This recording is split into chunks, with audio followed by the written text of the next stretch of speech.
Atomic మోడల్లో first important area ఎవరంటే Rutherford atomic model. దీంట్లోని మనం ఆల్రెడీ మీరు కెమిస్ట్రీలో చదివే ఉన్నారు, కాకపోతే దీంట్లో మనం నేర్చుకునేది క్లోజెస్ట్ అప్రోచ్ అనే కాన్సెప్ట్ నేర్చుకుంటాం. ఓకేనా? అంటే మనకు ఆబ్జెక్టివ్లో ఎగ్జామ్ పాయింట్ ఆఫ్ వ్యూ ఒక్క పాయింట్ ఇంపార్టెంట్. అసలు ఫస్ట్ ఇతను అంటే good information after Dalton Rutherford ఇచ్చిన మోస్ట్ ఇంపార్టెంట్ ఇన్ఫర్మేషన్ అంటే అన్ atom is almost all empty. అంటే ఏం చేశాడంటే రూదర్ఫోర్డ్ గోల్డ్ లీఫ్ మీదకి ఆల్ఫా పార్టికల్స్ వదిలాడు. ఎక్కువ ఆల్ఫా పార్టికల్స్ దాంట్లోంచి అలా వెళ్ళిపోయాయి. అప్పుడు అతను ఏం చెప్పారంటే atom is almost all empty అని చెప్పారు. తర్వాత the positive charge is concentrated at the centre, that is called as nucleus, and negative charged particles are electrons revolve around the nucleus in the circular paths అని చెప్పారు. అది important point. తర్వాత ఇది experiment ఎలా చేశారంటే ఇప్పుడు ఆల్ఫా పార్టికల్స్ని గోల్డ్ లీఫ్ మీదకి ఇలా వదిలేరు, గోల్డ్ ప్లేట్ మీదకి ఇలా వదిలేరు. వదిలినప్పుడు ఏమైందంటే ఎక్కువ పార్టికల్స్ ఇందులోంచి వెళ్ళిపోయి కొద్ది పార్టికల్స్ ఇలా వచ్చే వెరీ ఫ్యూ ఎగ్జాక్ట్లీ రిటర్న్గా వెళ్ళాయి. కాబట్టి కొంచెం పార్ట్ సెంటర్లో కాన్సన్ట్రేట్ చేసి ఉంది అనేదో సమ్ ఇన్ఫర్మేషన్ ఇచ్చారు. మనకు అది కాదు ఇక్కడ ఇంపార్టెంట్. ఆబ్జెక్ట్ పాయింట్ ఆఫ్ వ్యూలో ఆల్ఫా పార్టికల్ని v వెలాసిటీతో వదిలితే, ఓకేనా, దాని మాస్ ఎంతది 4 AMU. 4 AMU అంటే 4 × 1.6 × 10⁻⁻27 కిలోగ్రామ్. దాని స్పీడ్ తెలిసి దాని మాస్ తెలిస్తే, ఓకేనా, దాని కైనెటిక్ ఎనర్జీ తెలుస్తుంది.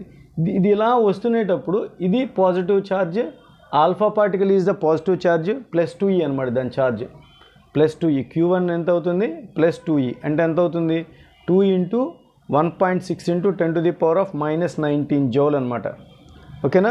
సో అలా ఆల్ఫా పార్టికల్ని వదిలినప్పుడు ఇది ఇటువైపు వచ్చింది. దీంట్లో ఉండే ఛార్జ్ ఎంత అవుతుంది? Q2. ఓకేనా?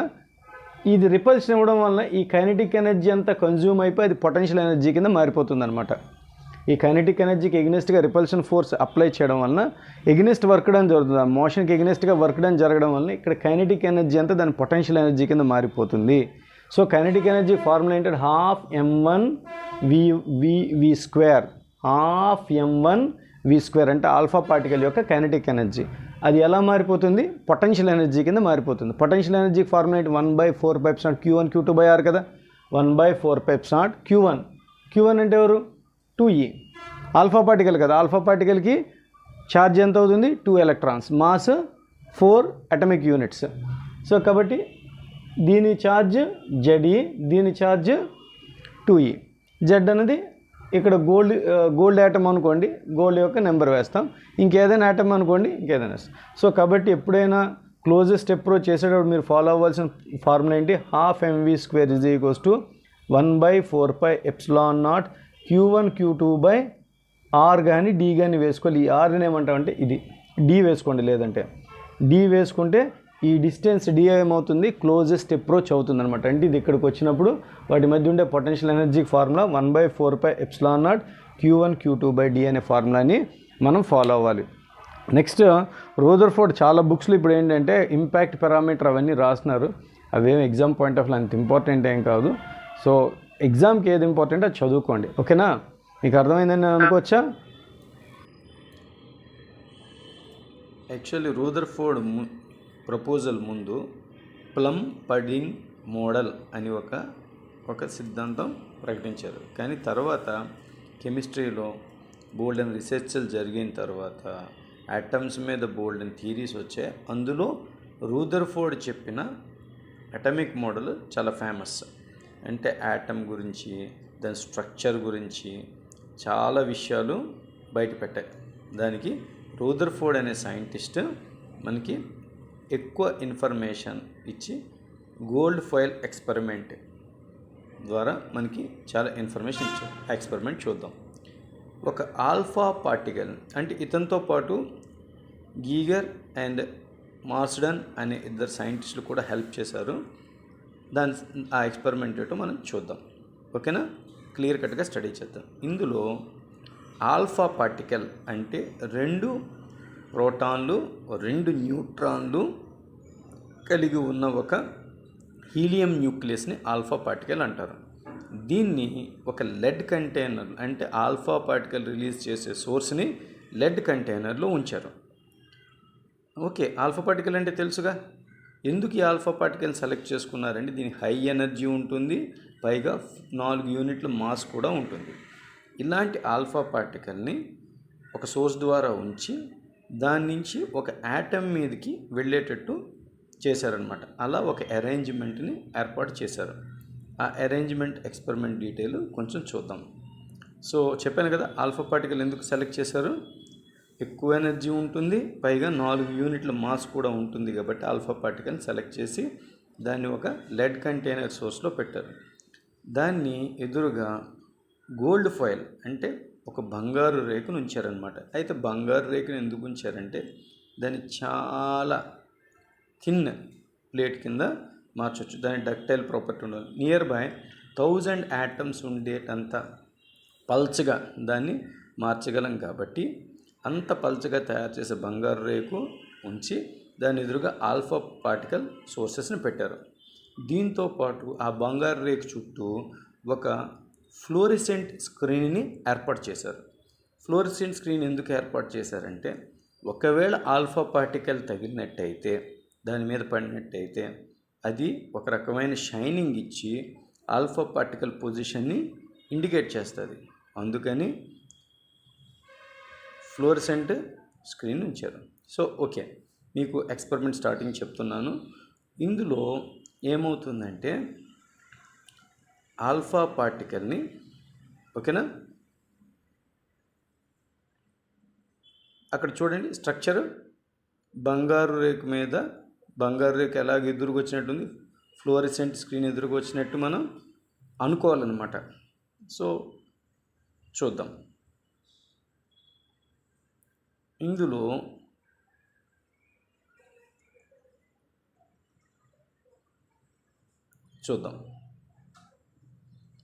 చూడండి, ఆల్ఫా పార్టికల్ సోర్స్ నుంచి ఆల్ఫా పార్టికల్ రిలీజ్ అయినప్పుడు అక్కడ ఏం జరిగిందో చూడండి. ఎక్కువ పార్టికల్స్ డిఫ్లెక్ట్ అవ్వకుండా స్ట్రైట్గా వెళ్ళిపోవడాన్ని మనం గమనించవచ్చు. ఎక్కువ పార్టికల్స్ డిఫ్లెక్ట్ అవ్వకుండా వెళ్ళడం మనం గమనించవచ్చు. ఓకేనా, కొన్ని డిఫ్లెక్ట్ అవ్వకుండా, కొన్ని రిబౌండ్ అవుతున్నట్టుగా, కొన్ని కొద్దిగా డిఫ్లెక్ట్ అయినట్టుగా మనం గమనించవచ్చు. అవునా?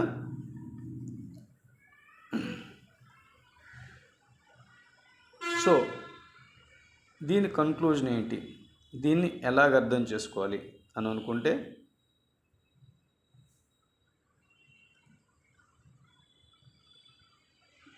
ఈ ఆల్ఫా పార్టికల్స్ పంపించినప్పుడు ఎక్కువ పార్టికల్స్ డిఫ్లెక్ట్ అవ్వకుండా వెళ్ళిపోయాయి. Most of the particles non deflected, some deflected అంటే కొన్ని డిఫ్లెక్ట్ అయ్యాయి, వెరీ ఫ్యూ చాలా తక్కువ తిరిగి వెనక్కి వచ్చాయి. ఓకేనా? సో ఆ విషయాన్ని అక్కడ మనం క్లియర్గా చూడవచ్చు. ఓకేనా? ఎక్కువ పార్టికల్ డిఫ్లెక్ట్ అవ్వకుండా వెళ్ళే, కొద్ది పార్టికల్స్ డిఫ్లెక్ట్ అయ్యాయి, చాలా తక్కువ పార్టికల్స్ కంప్లీట్గా రిటర్న్ అయ్యాయి. దీని అర్థం కావడం కోసం మనం కాటన్ బాల్ ఎక్స్పెరిమెంట్ అంటే దూది బంతి ఎక్స్పెరిమెంట్ లేదా కాటన్ బాల్ ఎక్స్పెరిమెంట్ ద్వారా ఎక్స్ప్లెయిన్ చేయొచ్చు. సపోజ్ ఈ కాటన్ బాల్ మధ్యలో ఒక డెన్సర్ స్పియర్ని, ఒక ఇనుపు బాల్ని, ఒక డెన్సర్గా ఉండే ఒక బాల్ని పెట్టామనుకోండి. ఓకే, దానికి ఏదైనా బుల్లెట్ తగిలితే పడిపోయేటట్టు అంత డెన్సర్గా ఉండే హెవీ పార్టికల్ని పెట్టి బోల్డ్ అనే బుల్లెట్స్ని వదిలాడు. వదిలినప్పుడు ఏమయ్యాయి, ఎక్కువ పార్టికల్స్ అందులోంచి ఎక్కువ బుల్లెట్స్ వెళ్ళిపోయాయి. అవునా? ఎందుకు? ఖాళీగా ఉంది కాబట్టి. కానీ కొద్ది పార్టికల్స్ ఏదైతే డెన్సర్ బాల్కి ఎడ్జ్లో తగిలిందో అది డిఫ్లెక్ట్ అయ్యి వెళ్ళడాన్ని మనం గమనించవచ్చు. ఓకేనా? ఓకే, అలాంటివి తక్కువ నెంబర్ ఉన్నాయి. ఎందుకు? ఎక్కువ భాగం ఖాళీ ఉంది కాబట్టి డిఫ్లెక్ట్ అవ్వకుండా వెళ్ళిపోయి, కొద్ది మాత్రం దాని ఎడ్జ్లో తగిలినవి డిఫ్లెక్ట్ అయ్యి, చాలా కొద్ది దానికి ఎదురుగా వచ్చింది మాత్రం కంప్లీట్గా రిటర్న్ అయింది. ఓకే, అదే మాదిరిగా ఇదే కాన్సెప్ట్ని యాటమ్కి, గోల్డ్ లీఫ్కి అతను ఎక్స్ప్లెయిన్ చేశాడు. ఆల్ఫా పార్టికల్స్ వచ్చినప్పుడు ఎక్కువ పార్టికల్స్ డిఫ్లెక్ట్ అవ్వకుండా వెళ్ళాయి కాబట్టి,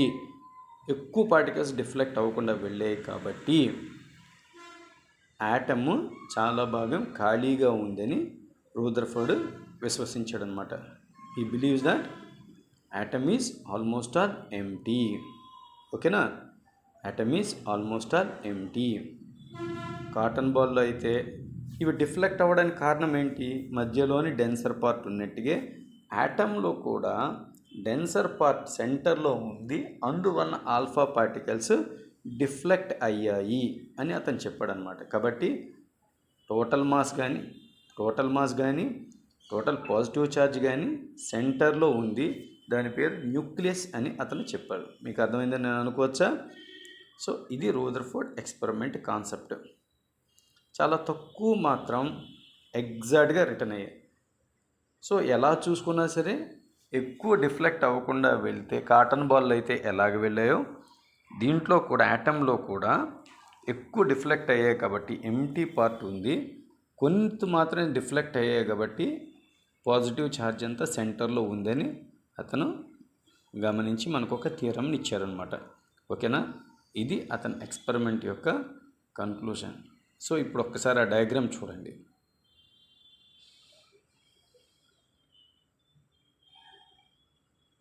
ఓకేనా, మీకు అర్థమైందా? ఎక్కువ డిఫ్లెక్ట్ అవ్వకుండా వెళ్ళే, కొద్ది మాత్రం డిఫ్లెక్ట్ అయ్యే. ఓకే, దాన్ని బట్టి హైపోథసిస్ ఏం చెప్పారు రదర్ఫోర్డ్? అక్కడ 3 పాయింట్స్ చెప్తారు చూడండి. There is a positive charged centre in an atom. Okay, the electrons revolve around the nucleus in the circular paths. The size of the nucleus is very very small. అంటే ఆ nucleus చాలా చిన్నది ఉంటుందని రదర్ఫోర్డ్ believe చేసి explain చేశారన్నమాట. దీంట్లో ఇంతకంటే చెప్పడానికి ఏం లేదు, కొంచెం లాగ్ అయింది ఏమనుకోవద్దు. కొంచెం దాన్ని బేస్ చేసుకొని తర్వాత బోర్స్ పోస్టులేషన్ మనం స్టడీ చేద్దాం. ఓకేనా రైట్. సో ఇప్పుడు ఏంటంటే బోర్ అటామిక్ మోడల్ మనం స్టడీ చేయబోతున్నాం. ఎవరిది? Bores atomic model. Bores atomic model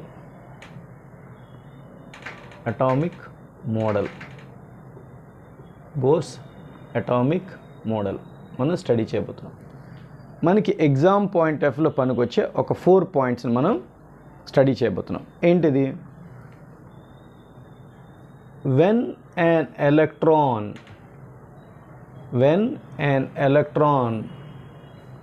revolves in a particular orbit,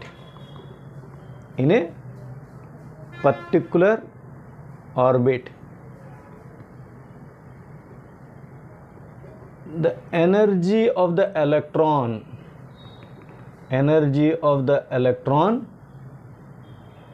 remains constant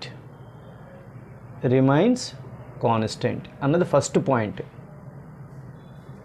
okay, అతను ఏం చెప్తారు? when an electron revolves in a particular orbit, the energy of the electron will be constant, right? These orbits are known as stationary orbits. Okay, stationary orbits అని చెప్పారు. తర్వాత ఏం చెప్పారంటే when an electron revolves in a particular orbit, when an electron revolves in nth orbit, its angular momentum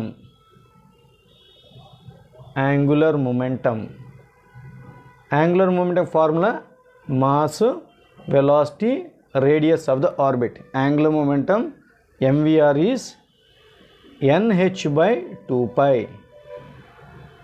multiples of h/2 pi. అంటే first ఆర్బిట్లో 1h/2 pi, అంటే electron first ఆర్బిట్లో ఉండేటప్పుడు దాని angular momentum 1h/2 pi, second ఆర్బిట్లో ఉండేటప్పుడు 2h/2 pi, 3h/2 pi, అలాగే multiples of nth orbit. ఓకేనా, h/2 piకి మల్టిపుల్స్లో ఉంటుంది అని చెప్పారు. ఓకేనా, తర్వాతది when an electron gains the energy, it will jump from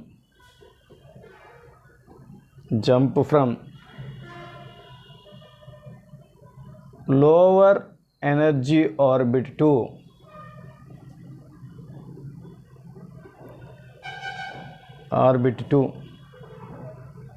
higher energy orbit అలా. Next point, when an electron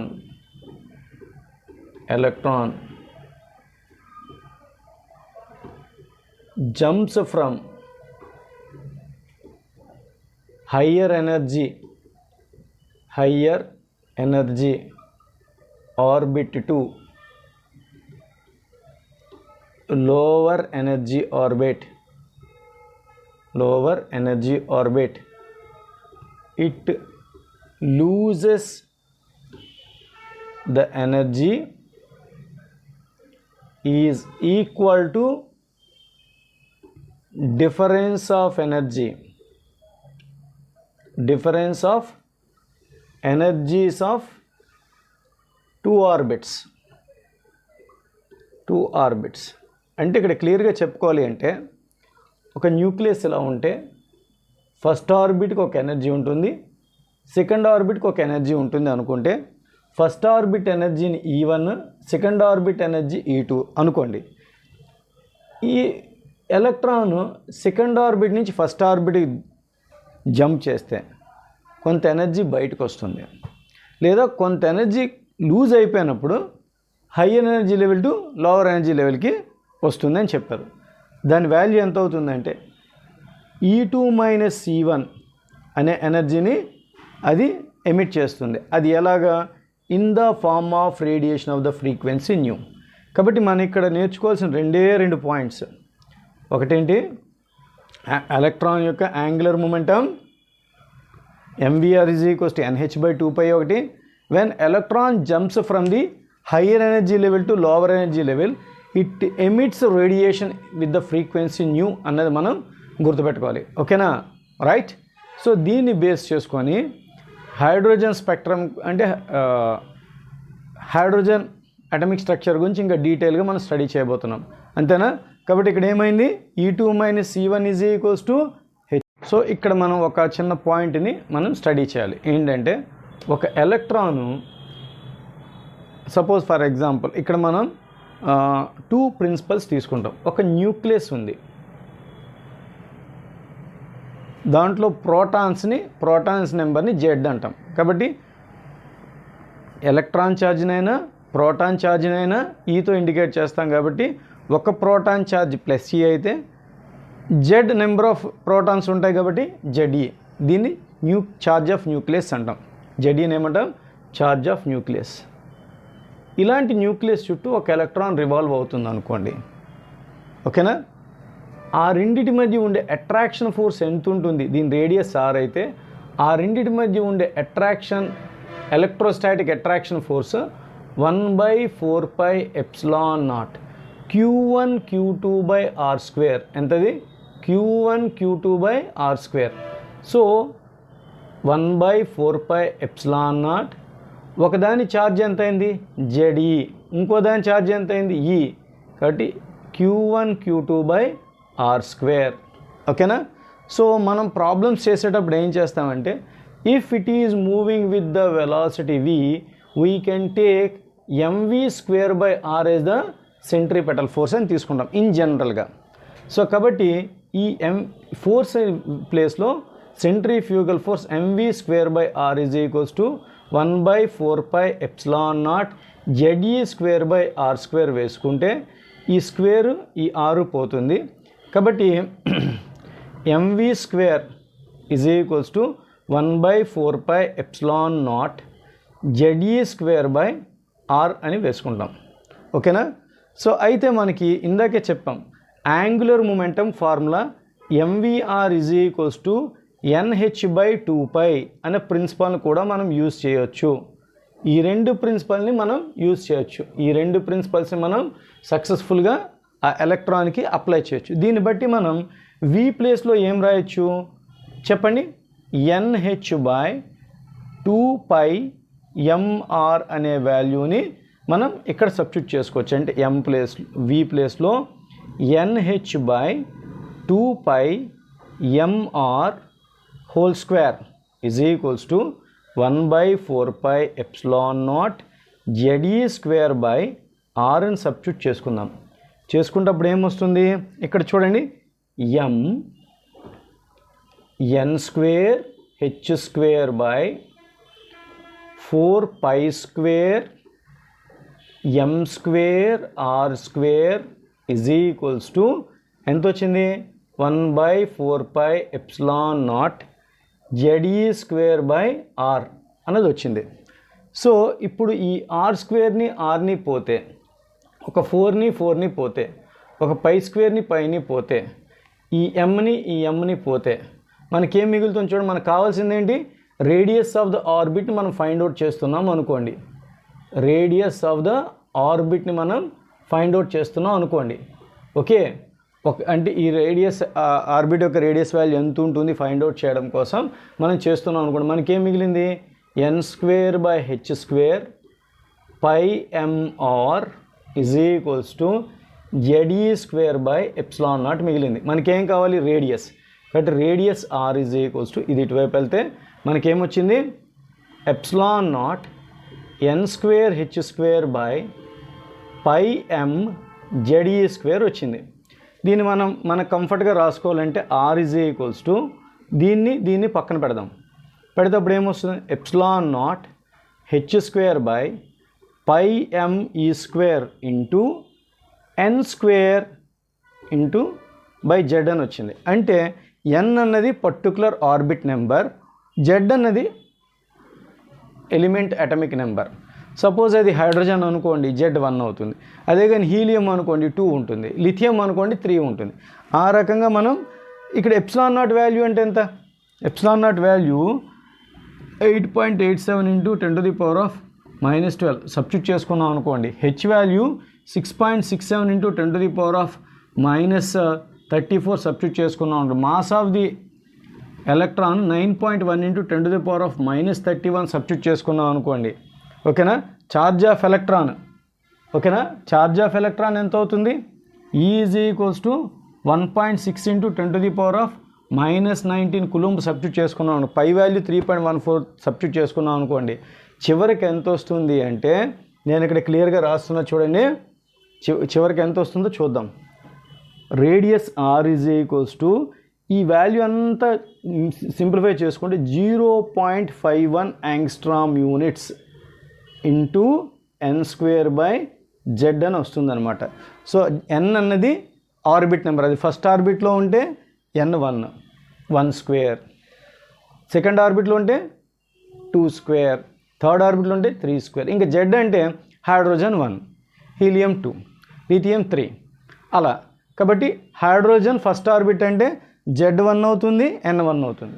hydrogen second orbit అంటే Z1 అవుతుంది, n2 అవుతుంది. ఆ రకంగా మనం radius of the electron revolving ఆర్బిట్ని మనం క్యాలిక్యులేట్ చేయొచ్చు.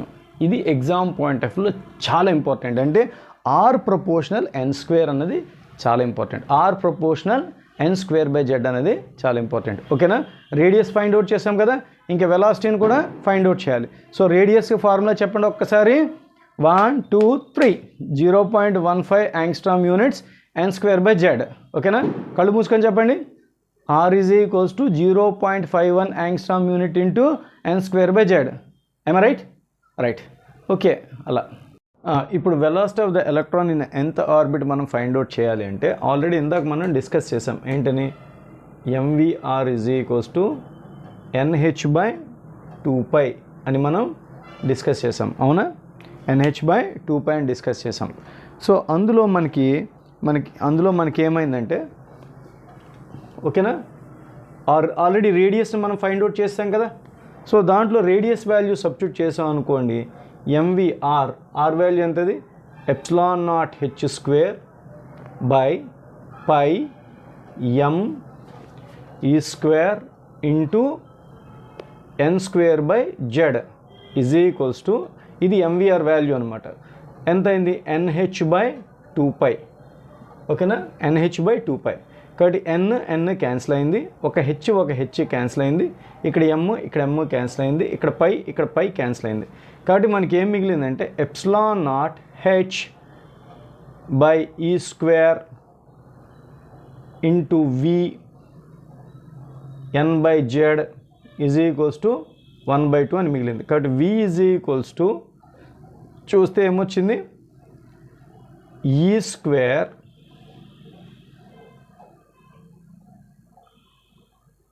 v is equals to e² by 2 epsilon naught h into z/n అని వచ్చింది అవునా ఇలా మనకి వచ్చింది కాబట్టి ఇక్కడ రాద్దాం velocity v is equals to ఎంత వచ్చిందమ్మా e² by 2 epsilon naught h into z/n అని వచ్చింది ఓకేనా సో దాని వాల్యూని మనం వాటి వాల్యూలు సబ్స్టిట్యూట్ చేసుకుంటే ఒక షార్ట్ ఫార్ములా వస్తే చెప్తాను మీకు డోంట్ వరీ సో ఇప్పుడు వెలాసిటీ ఎప్పుడైతే వచ్చిందో kinetic energy of the electron వస్తుంది అవునా kinetic energy of the electron ఎంత వస్తుంది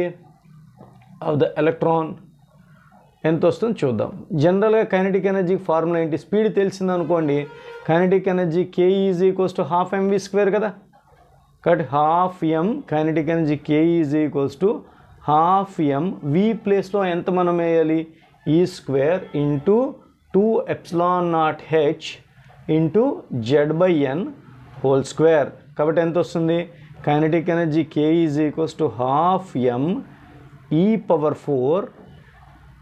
by 4 epsilon naught స్క్వేర్ దీన్ని స్క్వేర్ చేస్తున్నాం ఓకేనా దీన్ని స్క్వేర్ చేస్తున్నాం h² z² n² వచ్చింది కాబట్టి దీన్ని డైరెక్ట్గా మనం రాస్తే ke is equals to me⁴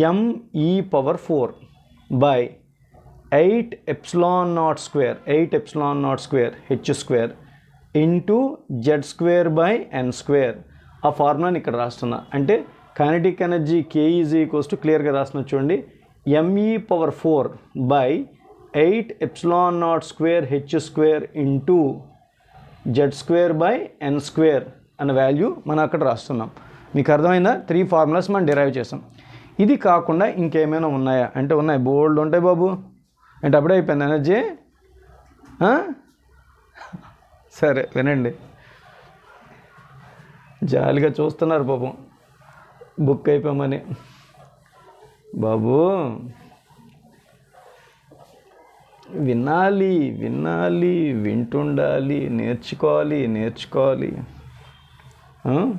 నేర్చుకుంటుండా ఉండాలి సో ఇప్పుడు పొటెన్షియల్ ఎనర్జీ గురించి స్టడీ చేద్దాం అంటే ఇప్పుడు మనం ఎలా స్టడీ చేయాలంటే పొటెన్షియల్ ఎనర్జీ అసలు ఈ కాన్సెప్ట్ ఎందుకు వచ్చింది పొటెన్షియల్ ఎనర్జీ అనే కాన్సెప్ట్ ఇక్కడ ఎందుకు రావాల్సి వచ్చింది అన్నది చూద్దాం ఒకసారి ఓకేనా పొటెన్షియల్ ఎనర్జీ అనే కాన్సెప్ట్ ఎందుకు వచ్చిందో చూద్దాం సపోజ్ ఫర్ ఎగ్జాంపుల్ ఇక్కడ నేను చెప్తున్నా చూడండి క్లియర్గా చూడండి న్యూక్లియస్ ఇలా ఉంది దాంట్లో ఉండే ఛార్జ్ Ze దాని చుట్టూ ఒక ఎలక్ట్రాన్ తిరుగుతుంది దీని ఛార్జ్ ఎంత Ze ఆ ఎలక్ట్రాన్ ఛార్జ్ ఎంత E సో ఈ రెండు అంటే 2 డిఫరెంట్ ఛార్జెస్ r డిస్టెన్స్లో సెపరేట్ అయ్యి ఉన్నాయి అంటే Q1 is equals to Ze Q2 is equals to -e ఇది పాజిటివ్ ఛార్జ్ కాబట్టి +e ఇది -e సో 2 ఛార్జెస్ r డిస్టెన్స్లో సెపరేట్ అయ్యి ఉంటే potential energy U is equals to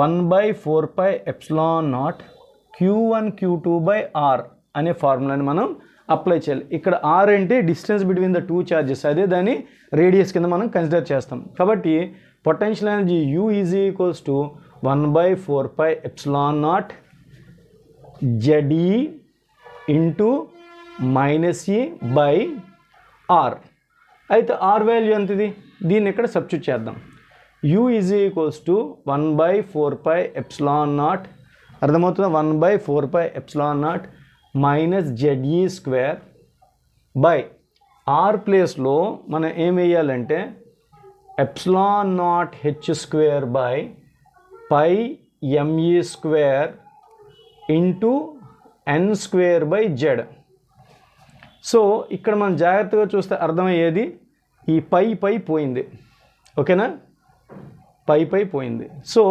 u is equals to 1/4 ఇది ఉల్టా అవుతుంది అనమాట. Minus ZE square by ε0h² into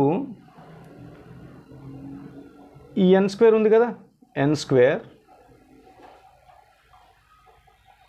into ఇది పైకి వెళ్తుంది అంటే ఎంత అవుతుంది, ME స్క్వేర్ ఇంటూ జెడ్ అనమాట. కాబట్టి దీని అంతటి ఒక దగ్గర పెడితే చూడండి, minus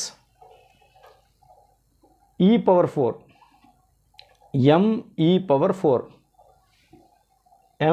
me⁴ minus me⁴ 4ε0² h² z/n² అని వచ్చింది, z²/n². ఓకేనా? జాగ్రత్తగా చూడండి, జాగ్రత్తగా చూడండి. 4ε0² h² n². ఓకేనా? z² e⁴ me⁴ potential energy వచ్చింది. సో ఇప్పుడు మనం పొటెన్షియల్ ఎనర్జీకి ఇక్కడ ఫార్ములా రాద్దాం. Potential energy is equals to minus 1/4ε0² h², ఈ 1 ప్లేస్లో me⁴ ఇంటూ z²/n². మీరు అబ్జర్వ్ చేశారా, కైనెటిక్ ఎనర్జీకి పొటెన్షియల్ ఎనర్జీ న్యూమరేటర్ సేమ్ ఉంది, me⁴ ε0² h², z²n². Only difference డినామినేటర్లో దీంట్లో 8 ఉంటే దీంట్లో 4 ఉంది, దీంట్లో ప్లస్ ఉంటే దీంట్లో మైనస్ ఉంది, అంతే డిఫరెన్స్. కాబట్టి ఒక ఎలక్ట్రాన్కి రివాల్వ్ అవుతున్నప్పుడు కైనెటిక్ ఎనర్జీ ఉంది, పొటెన్షియల్ ఎనర్జీ ఉంది. కాబట్టి మనకి టోటల్ ఎనర్జీ క్యాలిక్యులేట్ చేయాల్సి వచ్చింది అనుకోండి, ఆ ఎలక్ట్రాన్కి మనం పొటెన్షియల్ ఎనర్జీ ప్లస్ కైనెటిక్ ఎనర్జీని మనం క్యాలిక్యులేట్ చేయవచ్చు అనమాట. ఓకేనా? పొటెన్షియల్ ఎనర్జీ ప్లస్ కైనెటిక్ ఎనర్జీని మనం క్యాలిక్యులేట్ చేయొచ్చు. కాబట్టి total energy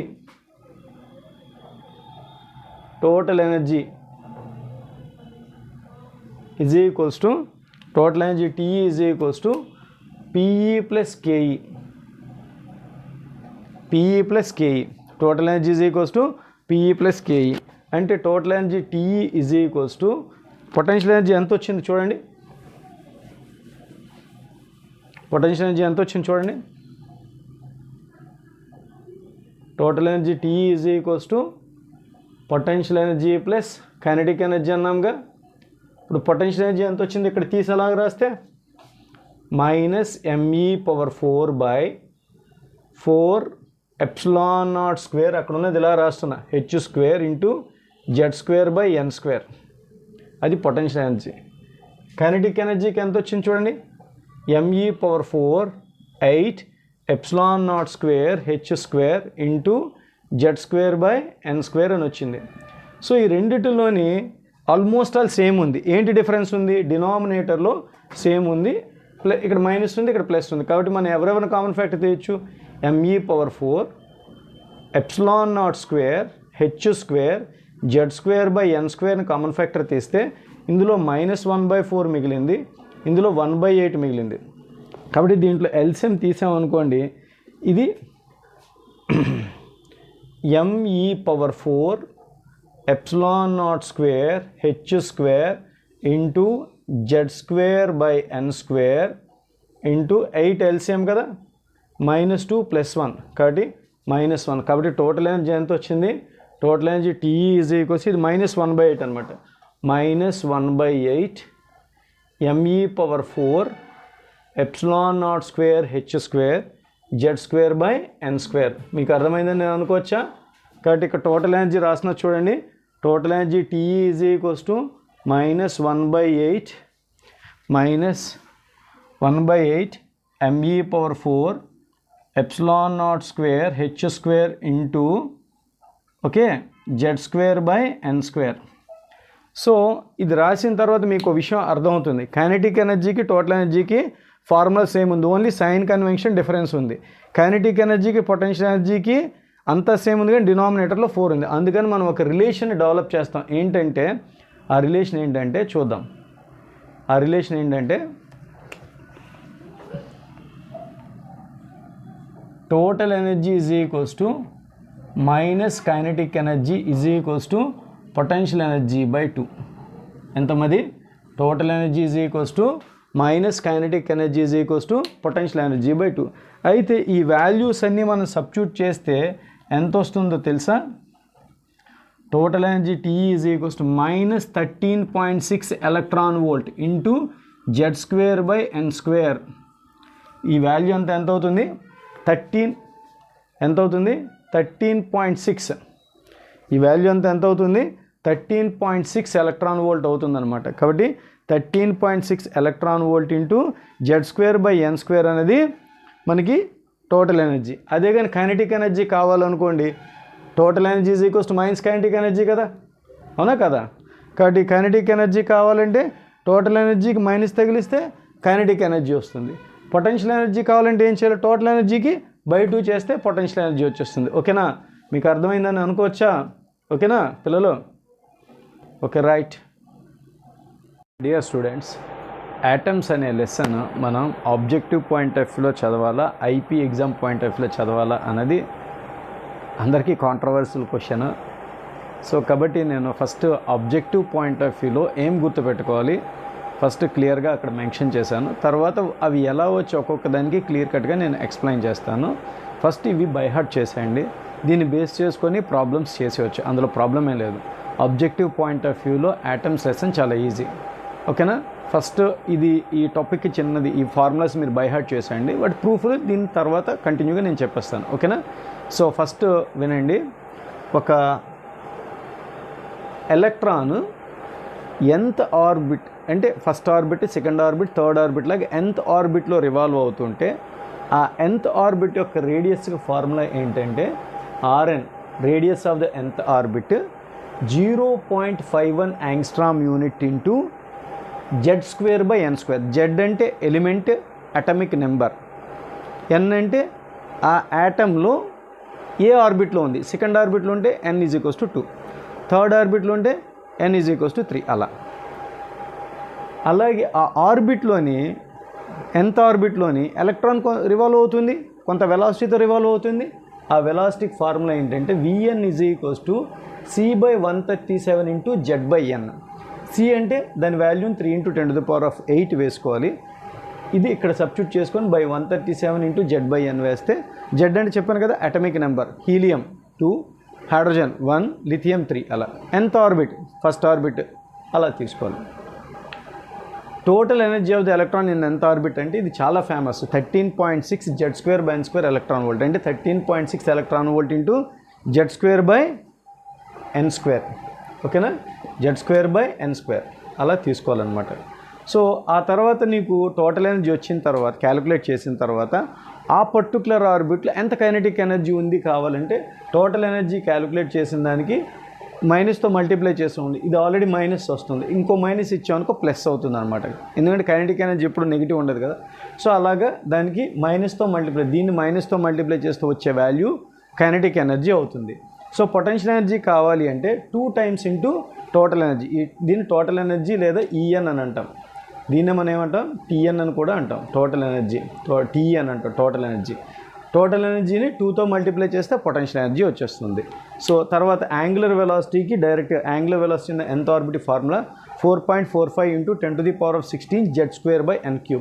frequency of the electron in nth orbit అంటే 6.62 ఇంటూ 10⁻15 Z² బై N³. ఓకేనా?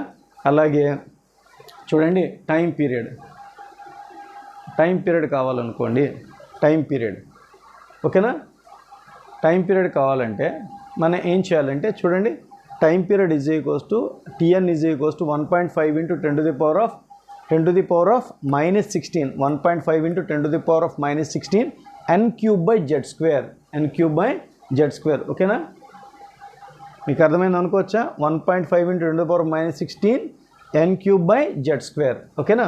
అలాగే వేవ్ లెంగ్త్ ఆఫ్ ఎమిషన్ అంటే ఒక సపోజ్ ఎలక్ట్రాన్ హై ఎనర్జీ నుంచి లో ఎనర్జీకి వచ్చింది అనుకోండి, అది రేడియేషన్ వదులుతుంది కదా, దాని యొక్క ఫ్రీక్వెన్సీకి ఫార్ములా కావాలి, దాని వేవ్ లెంగ్త్ ఫార్ములా కావాలి అంటే 1/λ is equals to RZ² into 1/n1² - 1. ఇక్కడ N1 అంటే ఎవరంటే లో ఎనర్జీ. సపోజ్ అంటే మీకు చెప్తున్నా కదా, ఒక యాటమ్ ఇలా ఉంది, ఓకే, ఇక్కడి నుంచి ఇక్కడికి వచ్చింది అనుకోండి, దీన్ని N2 అనాలి, దీన్ని N1 అనాలి. లోవర్ ఎనర్జీ లెవెల్ని N1 అనాలి, హైయర్ ఎనర్జీ లెవెల్ని N2 అనాలి. కాబట్టి ఇలా వచ్చినప్పుడు వచ్చిన రేడియేషన్ వేవ్ లెంగ్త్ ల్యాండా అనుకుంటే ఆ wave length formula 1/λ = RZ² × 1/n1² - 1/n2². ఓకేనా? సో అప్పుడు ఆ ఆర్ వాల్యూని 1 × 10⁷ మీటర్ ఇన్వర్స్ అని వేసుకోవాలన్నమాట. వేసుకుంటే మీకు ఆటోమేటిక్గా వస్తుంది. So number of spectral lines when electron jumps from n orbit to ground state, అంటే nth ఆర్బిట్ నుంచి గ్రౌండ్ స్టేట్కి ట్రాన్స్మిట్ అయితే number of spectral lines n × n-1/2. అదే కానీ n1 orbit to n2 orbit అన్నాం అనుకోండి, అప్పుడు ఫార్ములా ఏంటంటే n2 - n1 into n2 - n1 + 1/2 అనమాట. అంటే n1 ఆర్బిట్ నుంచి n2 ఆర్బిట్కి వచ్చింది అనుకోండి, అప్పుడు number of spectral lines formula ఏంటంటే n2 - n1 into n2 - n1 + 1, అంటే n2 - n1 ఇంటూ అలా అనమాట /2 వేసుకుంటే ఎన్ని అంటే second orbit to third orbit to second orbit jump చేసినాం అనుకోండి, n2 3 n1 2 అనమాట. సపోజ్ అలా మనం వేసుకుంటే గుర్తుపెట్టుకోండి, ఇది ఫోర్త్ ఆర్బిట్ నుంచి సెకండ్ ఆర్బిట్ ట్రావెల్ చేసింది అనుకోండి, ఫోర్త్ అనేది n2 అవుతుంది, 2 అనేది n1 అవుతుంది. ఆ రకంగా మనం నెంబర్ ఆఫ్ స్పెక్ట్రల్ లైన్స్ చాలా ఇంపార్టెంట్ ఫార్ములా. ఒకటేంటి number of spectral lines formula n × n-1/2. జనరల్గా అదొక్కటే పిల్లలకి తెలుసు, కానీ మనం ఇంకోటి కూడా గుర్తుపెట్టుకోవాలి, n2 - n1 into n2 - n1 + 1/2. ఓకేనా? సో ఇవి ఫార్ములాస్ బై హార్ట్ చేసేయండి. వీటన్నిటికీ ప్రూఫ్లు నేను వీడియోలో కవర్ చేశాను. ఓకేనా? ఫస్ట్ ఇవి బై హార్ట్ చేసిన తర్వాత వాటి ప్రూఫ్లు కూడా నేర్చుకున్నాక ప్రాబ్లమ్స్ నేను మీకు ఎక్స్ప్లెయిన్ చేశాను, మీరు క్లియర్ కట్గా నేర్చుకోండి. ఓకేనా? మనం ఇప్పుడు యాటమ్స్లో ఒక ఇంపార్టెంట్ ఏరియాకి వచ్చాం. ఏంటంటే స్పెక్ట్రమ్ అని మీకు ఐడియా ఉంటుంది. యాటమ్స్ అనే లెసన్లో స్పెక్ట్రమ్ అనేది చాలా ఇంపార్టెంట్ అనేది మీకు తెలుసు. యాటమ్స్లో స్పెక్ట్రమ్ అంటే ఏంటి, అసలు స్పెక్ట్రమ్ అనే మీనింగ్ ఎక్కడి నుంచి వచ్చింది అంటే, సపోజ్ ఫర్ ఎగ్జాంపుల్ మీరు చూడండి, చిన్నప్పటి నుంచి మీరు వింటూనే ఉన్నారు. ఏంటని వింటున్నారు? White light is the combination of many colours అని వింటున్నాం, అవునా? అంటే white light is the composite light అని మనం వింటున్నాం. When white light is passing through prism it will be divide into 7 colours, VIBGYOR కింద డివైడ్ అవుతుందని మనం విన్నాం, అవునా?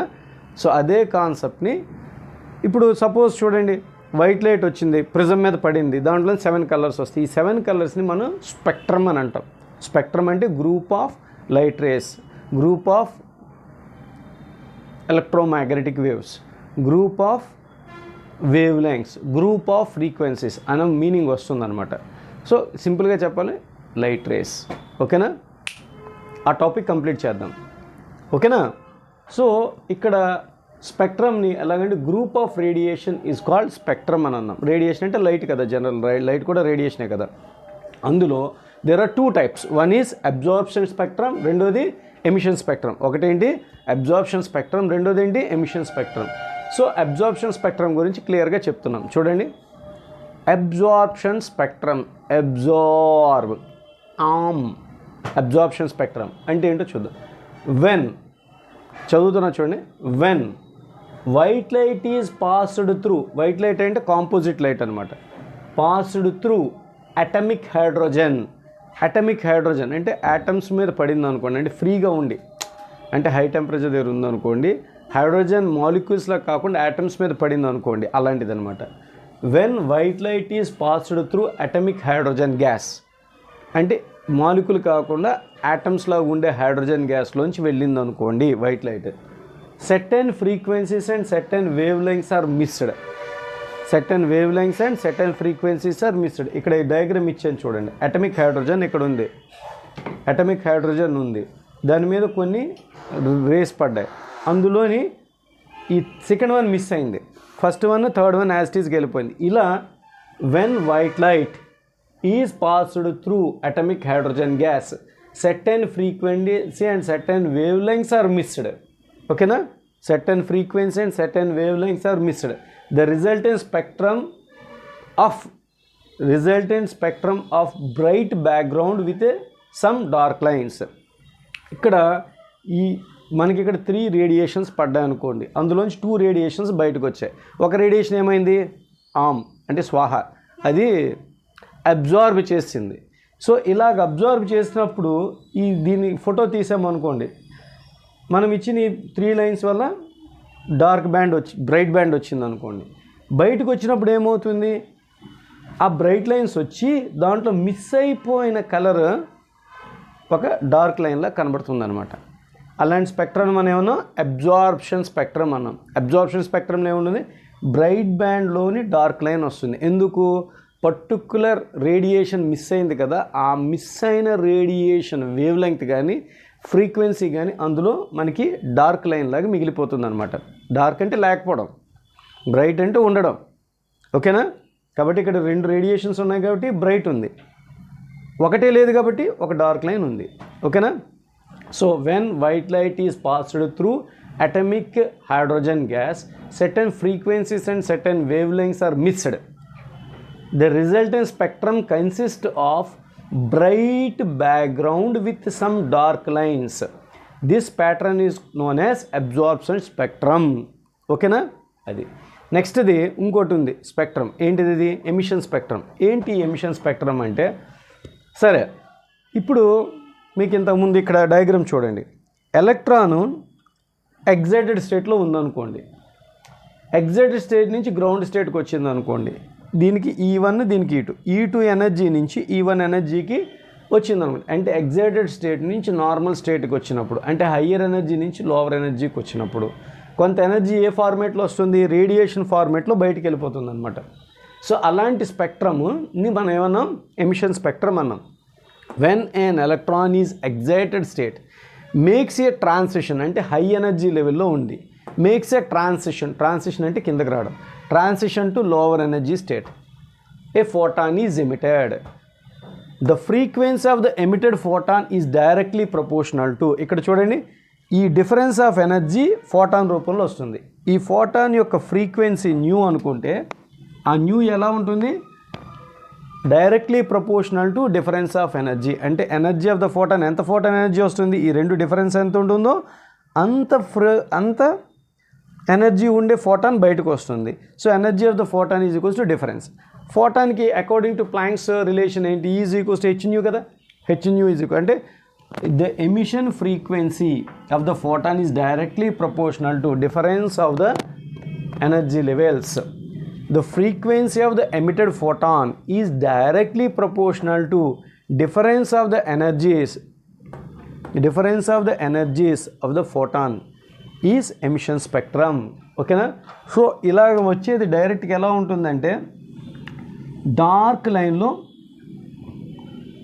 అంటే డార్క్లో బ్రైట్ అనమాట. అంటే సపోజ్ ఇదంతా డార్క్ అనుకోండి,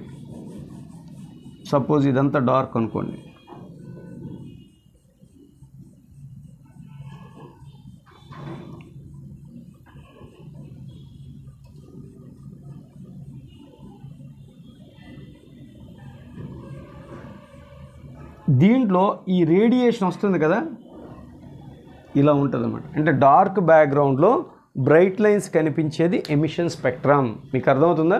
డార్క్ బ్యాక్గ్రౌండ్లో బ్రైట్ లైన్స్ కనిపించేది ఎమిషన్ స్పెక్ట్రమ్. ఎప్పుడు అది వస్తుంది emission spectrum, electron higher energy నుంచి లోవర్ ఎనర్జీకి వచ్చినప్పుడు డిఫరెన్స్ ఆఫ్ ఎనర్జీ ఒక ఫోటాన్ రూపంలో బయటికి వెళ్తుంది. ఈ ఫోటాన్స్ అన్నీ మనం కలెక్ట్ చేస్తే వచ్చే స్పెక్ట్రమ్ని మనం ఎమిషన్ స్పెక్ట్రమ్ అంటాం. ఎమిషన్ స్పెక్ట్రమ్ అంటే రిలీజ్ అయిన స్పెక్ట్రమ్ అని అర్థం. ఓకేనా?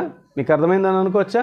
అయితే ఈ స్పెక్ట్రమ్ యొక్క frequency H nu is equals to E2 - C1, దాని wave length hc/λ is equals to E2 - C1.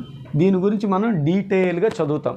దాన్ని ఏమంటాం అంటే అటమిక్ స్పెక్ట్రమ్ అని చదువుతాం. దాన్ని ఏమని చదువుతాం, అటమిక్ స్పెక్ట్రమ్ E2 - C1. దీని గురించి డీటెయిల్గా చదువుదాం. ఓకేనా? దాన్ని ఏమంటాం అటమిక్ స్పెక్ట్రమ్. ఇప్పుడు నెక్స్ట్ టాపిక్ ఏంటి, అటమిక్ స్పెక్ట్రమ్. మీకు అర్థమైందని అనుకోవచ్చా?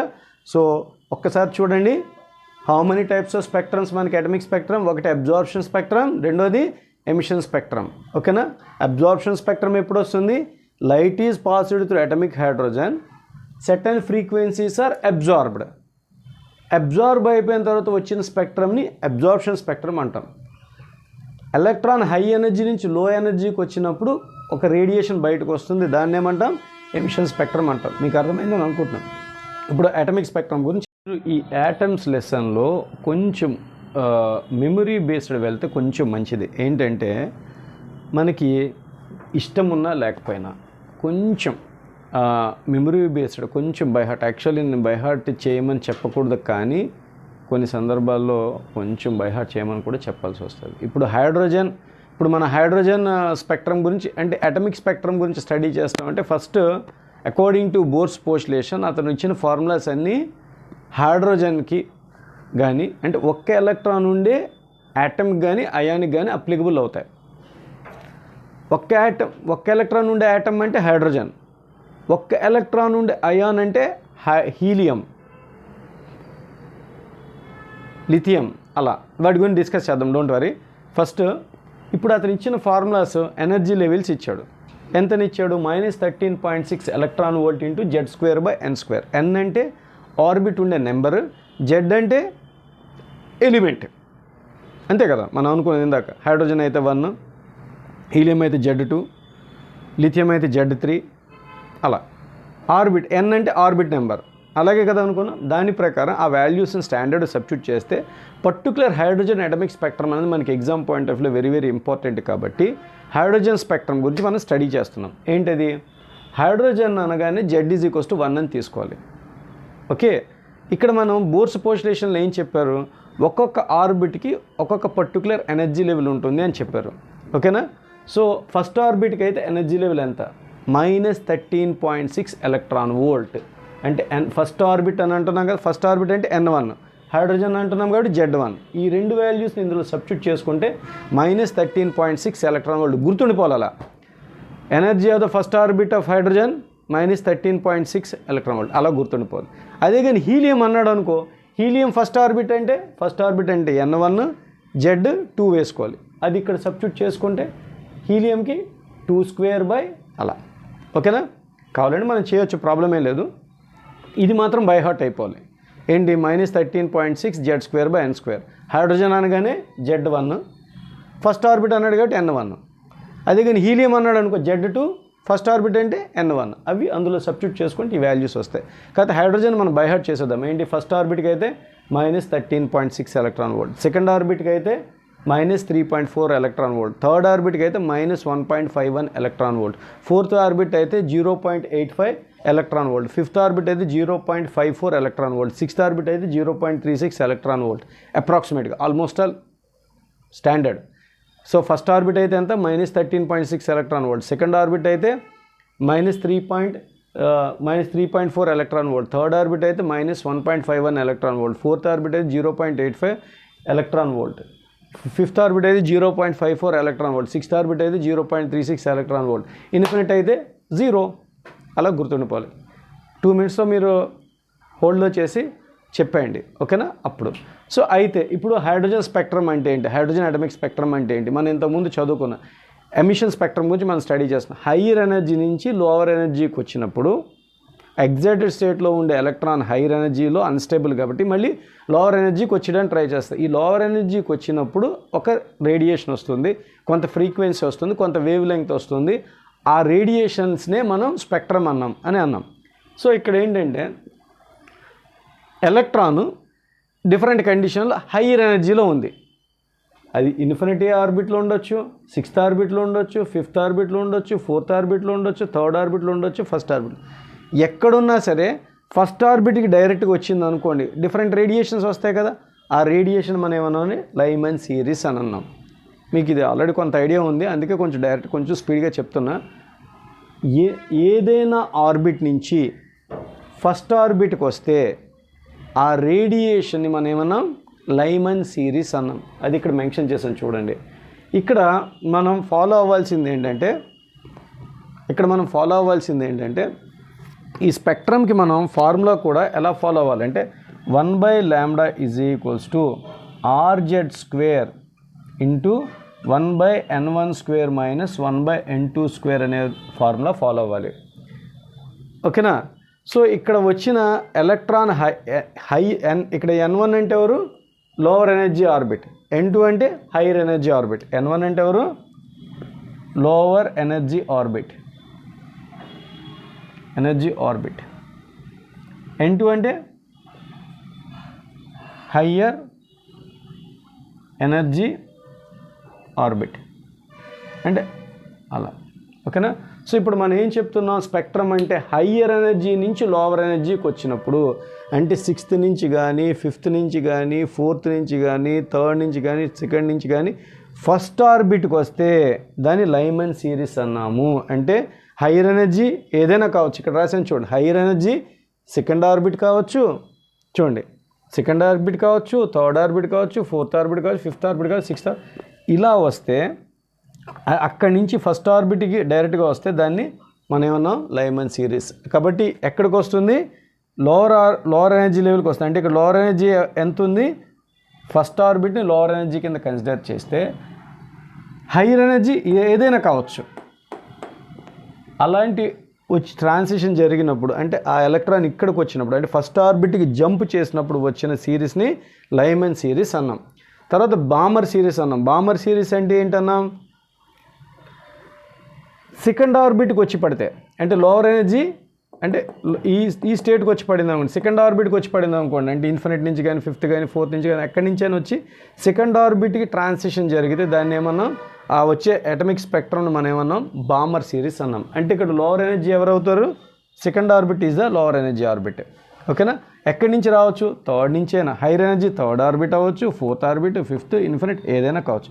కాబట్టి డైరెక్ట్గా ఫస్ట్ ఆర్బిట్కి వస్తే లైమన్ సిరీస్, 2nd ఆర్బిట్కి వస్తే బామర్ సిరీస్, హైయర్ ఎనర్జీ నుంచి 3rd ఆర్బిట్కి వస్తే ఆ స్పెక్ట్రమ్ని పాస్చన్ సిరీస్ అని, హైయర్ ఎనర్జీ నుంచి 4th ఆర్బిట్కి వస్తే దాన్ని బ్రాకెట్ సిరీస్ అని, హైయర్ ఎనర్జీ నుంచి 5th ఆర్బిట్కి వస్తే దాన్ని పీ ఫండ్ సిరీస్ అని అన్నాం. అర్థమవుతుందా. కాబట్టి అక్కడ డీటెయిల్గా ఇచ్చా, హయ్యర్ ఎనర్జీ N2 అంటే హయ్యర్ ఎనర్జీ నుంచి ఫస్ట్ ఆర్బిట్కి వస్తే లైమన్ సిరీస్, హయ్యర్ ఎనర్జీ నుంచి 2nd ఆర్బిట్కి వస్తే Balmer series, higher energy levels నుంచి 3rd ఆర్బిట్కి వస్తే పాస్చన్ సిరీస్, హయ్యర్ ఎనర్జీ లెవెల్స్ నుంచి ఫస్ట్ ఆర్బిట్కి వస్తే 4th ఆర్బిట్కి వస్తే దాన్ని బ్రాకెట్ సిరీస్ అని, హయ్యర్ ఎనర్జీ నుంచి 5th ఆర్బిట్కి వస్తే పీ ఫండ్ సిరీస్ అని అన్నాం, ఓకేనా. సో ఈ వేవ్ లెంగ్స్ ఎంత ఉంటాయి, అవి ఏ రీజన్కి రీచ్ అవుతాయి అనేది క్లియర్ కట్గా మనం స్టడీ చేయబోతున్నాం, ఓకేనా. కొంచెం ఫాస్ట్గా చెప్తున్నా ఈ లెసన్, ఎందుకంటే ఎంతకంటే స్లోగా చెప్తే 10 hours అయిపోద్ది, అది ప్రాబ్లం. మీకు అర్థమైందని నేను అనుకుంటున్నాను. కాబట్టి మీరు ఈ ఫార్ములాను కూడా ఫాలో అవ్వాలి. 1/λ = RZ² × 1/n1² - 1/n2². n1 అంటే ఇక్కడ చెప్పాను కదా లోవర్ ఎనర్జీ ఆర్బిట్, అంటే ఎక్కడికి వస్తుంది, n2 అంటే higher energy orbit, higher energy orbit నుంచి లోవర్ ఎనర్జీ ఆర్బిట్కి వచ్చినప్పుడు ఆ హయ్యర్ ఎనర్జీ ఆర్బిట్ నెంబర్ని n2 అని, లోవర్ ఎనర్జీ ఆర్బిట్ నెంబర్ని n1 అని మనం తీసుకోవాలి. ఇప్పుడు మనం లైమన్ సిరీస్ గురించి డీటెయిల్గా స్టడీ చేస్తే ఇందాక మనం ఏం చెప్పుకున్నాం, హయ్యర్ ఎనర్జీ ఏదైనా హయ్యర్ ఎనర్జీ ఆర్బిట్ నుంచి ఫస్ట్ ఆర్బిట్కి ఎలక్ట్రాన్ ట్రాన్సిషన్ చేస్తే దాన్ని మనం లైమన్ సిరీస్ అని అన్నాం. ఇక్కడ ఎగ్జాంపుల్ చూపిస్తున్నారు చూడండి, ఇక్కడ బోల్డ్ అండ్ ఎనర్జీ లెవెల్స్ ఉన్నాయి. ఎలక్ట్రాన్ ఎగ్జైటెడ్ ఎనర్జీ లెవెల్లో ఉంది, అంటే 2nd ఆర్బిట్ కానీ 3rd ఆర్బిట్ కానీ 4th ఆర్బిట్ ఎక్కడి నుంచి అయినా ఫస్ట్ ఆర్బిట్కి వస్తే ఇది ఒక ట్రాన్సిషన్, అంటే 2nd నుంచి ఫస్ట్కి వచ్చింది అనుకో ఒక పర్టికులర్ వేవ్ లెంగ్త్ ఉంటుంది, 3rd నుంచి ఫస్ట్కి వచ్చింది అనుకో వేరే వేవ్ లెంగ్త్ ఉంటుంది, 4th నుంచి ఫస్ట్కి వచ్చింది అనుకో వేరే వేవ్ లెంగ్త్ ఉంటుంది. అలాగా ఏదైనా హైయర్ ఎనర్జీ లెవెల్ నుంచి ఫస్ట్ ఆర్బిట్కి వస్తే ఆ పర్టికులర్ వేవ్ లెంగ్త్ని మనం లైమన్ సిరీస్ అన్నాం. అంటే ఆ వేవ్ లెంగ్త్ కూడా 2nd నుంచి ఫస్ట్కి వస్తే వచ్చే వేవ్ లెంగ్త్ వేరు, 3rd నుంచి ఫస్ట్కి వస్తే వచ్చే వేవ్ లెంగ్త్ వేరు, బికాస్ డిఫరెన్స్ మారిపోతుంది కాబట్టి ఆ వచ్చే ట్రాన్సిషన్ ఫ్రీక్వెన్సీ కానీ వేవ్ లెంగ్త్ కానీ మారిపోతుంది. అంటే ఎక్కువ శృతి చెప్తున్నాను అనుకోవద్దు, ఎందుకంటే ఇది ఎగ్జామ్ పాయింట్ ఆఫ్ వ్యూలో చాలా ఇంపార్టెంట్. మీకు తెలుసు ఒక 4 మార్క్స్ మెయిన్స్ ఎగ్జామ్లో కానీ ఒక అడ్వాన్స్లో క్వశ్చన్ కానీ నీట్లో 2 questions అంటే మీకు ఎంత విలువైనో మీకు తెలుసు, మీకంటే నాకు ఎక్కువ విలువ తెలుసు, ఓకేనా.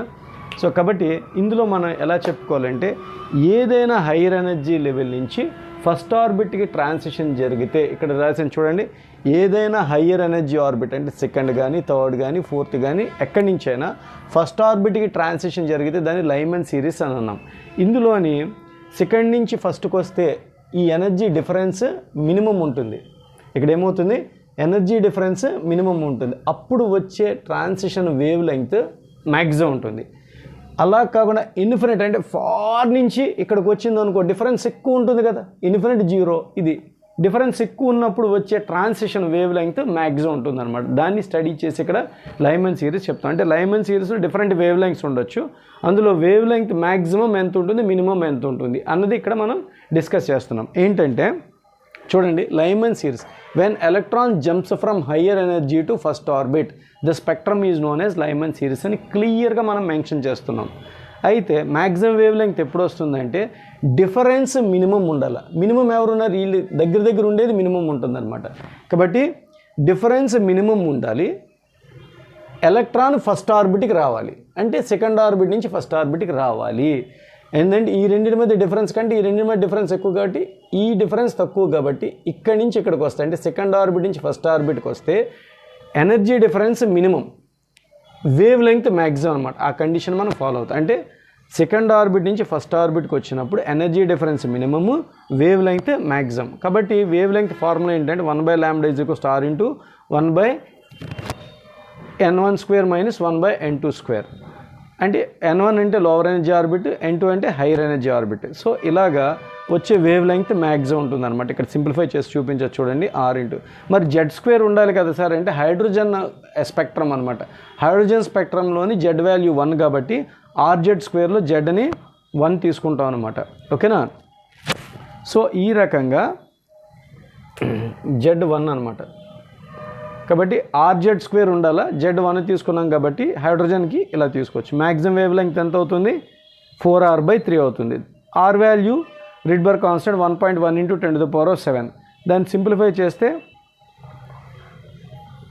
1212 10⁻⁻10 మీటర్స్ వస్తుంది. దాన్ని 10⁻⁻10 అంటే 1212 యాంగ్స్ట్రామ్ యూనిట్.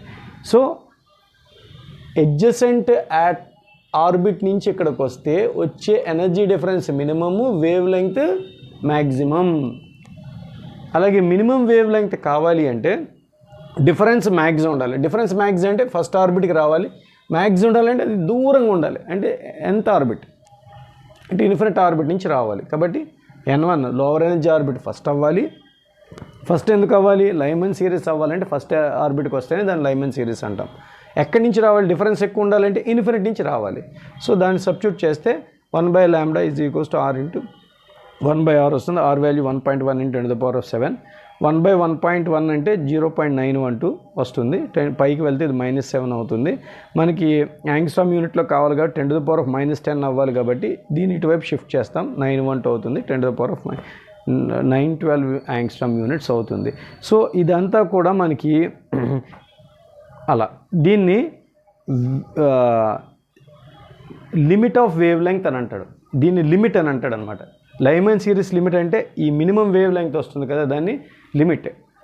మ్యాక్సిమం ఎంత ఉంటుంది, 1212 యాంగ్స్ట్రామ్ యూనిట్, మినిమం ఎంత ఉంటుంది. సో మిగతా వేవ్ లెంగ్త్స్ అన్నీ కూడా ఇన్ బిట్వీన్ ఉంటాయి అనమాట. ఓకేనా, మీకు అర్థమైందని అనుకోవచ్చా. నెక్స్ట్ ఎవరు, లైమన్ సిరీస్ అయిపోయిన తర్వాత చెప్పండి.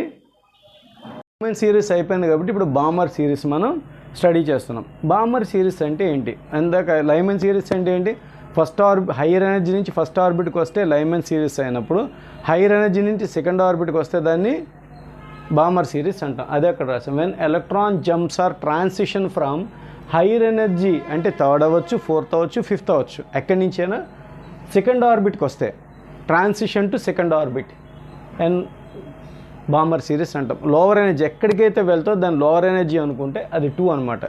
సెకండ్ ఆర్బిట్కి వస్తే బామర్ సిరీస్. కాబట్టి ఇక్కడ పాయింట్ ఏంటంటే మీకు కెమిస్ట్రీలు ఇవన్నీ వచ్చు, కానీ ఇక్కడ పాయింట్ ఏంటంటే మనకి ఫిజిక్స్లో ఒక 4 మార్క్స్ కానీ ఒక 8 మార్క్స్ కానీ తీసుకొచ్చే ఒక ఏరియా అనమాట. కాబట్టి ఇక్కడ మనం డిఫరెంట్ వేవ్ లెంగ్త్స్ ఉంటాయి. అంటే సెకండ్ నుంచి థర్డ్ ఆర్బిట్ నుంచి సెకండ్ ఆర్బిట్కి వస్తే ఒక వేవ్ లెంగ్త్, ఫోర్త్ ఆర్బిట్ నుంచి సెకండ్ ఆర్బిట్కి వస్తే వేరే wave length, different wave lengths ఉంటాయి కదా. అందులో మ్యాక్సిమం వేవ్ లెంగ్త్ ఎంత, మ్యాక్సిమం వేవ్ లెంగ్త్ ఎంత ఉండాలి అంటే ఫైండ్ అవుట్ చేయాలంటే ఎనర్జీ డిఫరెన్స్ మినిమం ఉండాలి. సెకండ్కి థర్డ్కి ఎనర్జీ డిఫరెన్స్ మినిమం ఉంటుంది కాబట్టి లోవర్ ఎనర్జీ సెకండ్ ఆర్బిట్కి వస్తేనే దాని పేరు బామర్ సిరీస్ కదా. ఎక్కడి నుంచి రావాలి, డిఫరెన్స్ తక్కువ ఉండాలంటే దాని ముందుది అంటే థర్డ్ ఆర్బిట్ నుంచి రావాలి. సో థర్డ్ ఆర్బిట్ నుంచి వస్తే లాంబ్డా మ్యాక్సిమం ఉంటుంది అనమాట. అంటే energy difference minimum, wave length maximum. ఓకేనా. కాబట్టి r × 1/2² - 1/3², r × 5/36 ఎల్సిఎం చేస్తే 9 × 1 = 9, 5/36 లాంబ్డా మ్యాక్సిమం = ఇది. ఓకేనా. ఇది 36/5 × 1.5 అంటే 36/5.5 వేస్తే 6.563 × 10 పైకి వెళ్తే 10⁻⁻7 అవుతుంది. మనకి యాంగ్స్ట్రామ్ యూనిట్లో కావాలంటే 10⁻⁻10 కావాలి కాబట్టి 3 డెసిమల్స్ ఇటు జరుపుతాం. జరిపినప్పుడు అప్పుడు ఏమవుతుంది 6563 అయిందనమాట. ఇంటూ 10⁻⁻10 అయింది. దాన్ని 6563 యాంగ్స్ట్రామ్ యూనిట్స్ అని అంటాం. అర్థమవుతుందా?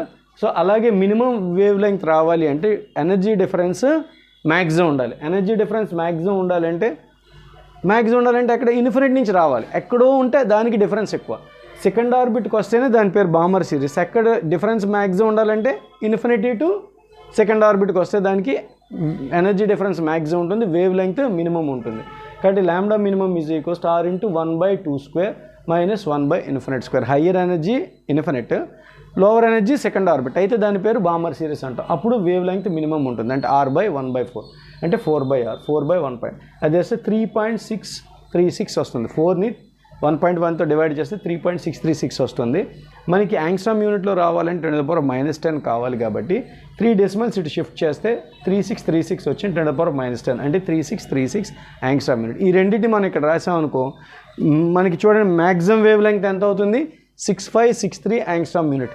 మినిమం వేవ్ లెంగ్త్ ఎంత అవుతుంది 3636 యాంగ్స్ట్రామ్ యూనిట్స్. ఈ wave length reason visible spectrum అవుతుంది. విజిబుల్ స్పెక్ట్రమ్ అంటే 4000 to 7000 ఇది ఇన్ బిట్వీన్ ఉంది కాబట్టి ఈ స్పెక్ట్రమ్ని మనం ఏమంటాం విజిబుల్ స్పెక్ట్రమ్ అంటాం. ఇందాక బామర్ సిరీస్ నేను చెప్పలేదు, అది maximum wave length 1212 minimum wave length 912 ఉంది. ఇది యూవీ రీజన్ అనమాట, అల్ట్రావైలెట్ రీజన్.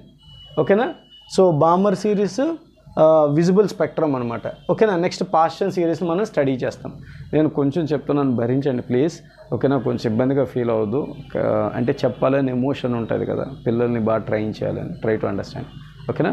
సో ఇప్పుడు బామర్ అల్టిమేట్గా ఇక్కడ గుర్తుపెట్టుకోవాల్సింది ఏంటంటే ఇక పాస్టన్ సిరీస్ వచ్చిందాక when electron jumps from higher energy అంటే 4th 5th 6th ఆర్బిట్స్ నుంచి థర్డ్ ఆర్బిట్కి ట్రాన్సిస్ జరిగితే థర్డ్ ఆర్బిట్కి వచ్చింది అనుకోండి, దాన్ని మనం ఏమంటాం అంటే పాస్టన్ సిరీస్ అని అంటాం. ఏమంటాం? పాస్టన్ సిరీస్ అంటాం. అర్థమవుతుందా? ఎక్కడి నుంచి 4th 5th ఆర్బిట్స్ నుంచి లేదా థర్డ్ ఆర్బిట్కి రావడానికి పాస్టన్ సిరీస్ అంటాం అండి. ఎక్కడి నుంచి రావాలి? అంతకంటే హయ్యర్ ఎనర్జీ అంటే 4th కానీ 5th కానీ ఇన్ఫినిట్ నుంచి కానీ రావాలి.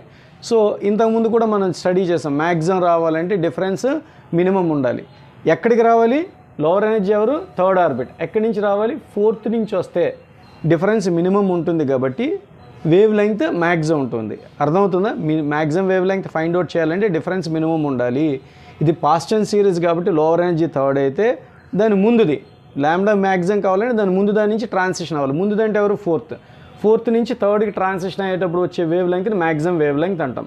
1/n1² మైనస్ 1/n2² 1/3² మైనస్ 1/4² అంటే 1/9 మైనస్ 1/16 16 మైనస్ 9/9 ఇంటూ 16 అంటే 7/144 వేస్తే లాంబ్డా మ్యాక్సిమం కావాలంటే రెసిప్రోకల్ వేస్తే 144/7r అంటే 144/7 into r value 1.1 into 10⁻⁷.